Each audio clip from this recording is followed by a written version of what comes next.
नमस्कार, मैं आपके साथ अंजना और आप देख रहे हैं आरपीएस समाचार। आइए शुरुआत करते हैं आज की खास खबर से। पुनर्जन्म हुआ है मेरा।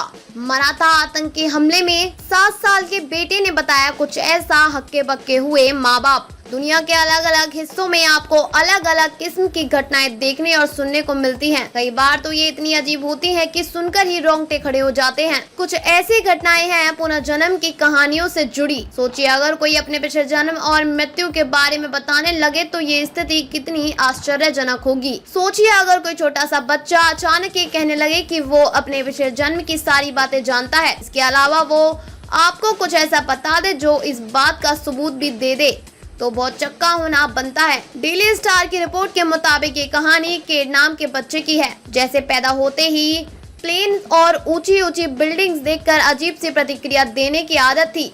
बेटा बताने लगा पुनर्जन्म की बातें। मॉली और एक नाम के अमेरिकन कपल के घर बहुत दिनों के बाद एक बेटे का जन्म हुआ।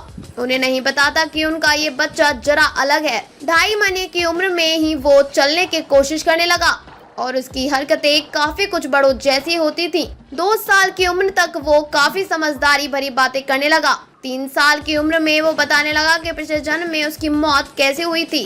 The ghost inside my child नाम का कार्यक्रम में साल 2011 में मॉली ने बताया कि उनका बेटा आधी रात में बेड से उठा और चिल्लाने लगा कि वो एक ऊंची इमारत में काम करता था जहां से उसे स्टैचू ऑफ लिबर्टी दिखता था। वो वहीं से गिरकर मर गया था।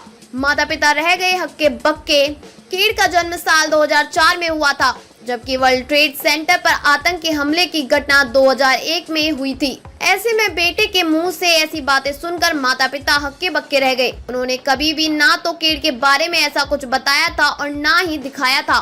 बच्चे ने आगे बताया कि वो हमले के वक्त बिल्डिंग में ही था और फिर नीचे गिरा। यहाँ वो मलबे से टकराया और उसकी मौत हो गई। यहाँ तक कि उसकी ऊंची बिल्डिंगों से नफरत है और वो उनकी तरफ देखना भी नहीं चाहता। इसी तरह प्लेन के जाने से उसे अजीब सा डर लगता है। खबरों में अब तक के लिए बस इतना ही। फिर हो गई आपसे मुलाकात कुछ ऐसी बड़ी खबरों के साथ। तब तक के लिए नमस्कार और देखते रहिए आरपीएस समाचार।